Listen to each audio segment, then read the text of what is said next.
యోహాను రాసిన సువార్త 100వ పేజ్. ఆయన తల్లి సహోదరియు క్లొప్ప భార్య అయిన మరియయు మగ్దలేన మరియయు యేసు శిలువనొద్ద నిలుచుండెరి. యేసు తన తల్లియు తాను ప్రేమించిన శిష్యుడును దగ్గర నిలుచుండుట చూచి, అమ్మా, ఇదిగో నీ కుమారుడు అని తన తల్లితో చెప్పెను. తర్వాత శిష్యుని చూచి, ఇదిగో నీ తల్లి అని చెప్పెను. ఆ గడియ నుండి ఆ శిష్యుడు ఆమెను తన ఇంట చేర్చుకొనెను.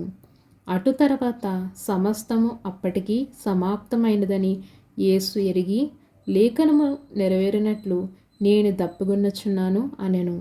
చిరకతో నిండి ఉన్న ఒక పాత్ర అక్కడ పెట్టి ఉండిన గనుక వారొక స్పంజి చిరకతో నింపి హిసోపు పొడకును తగిలించి ఆయన నోటికి అందించిరి.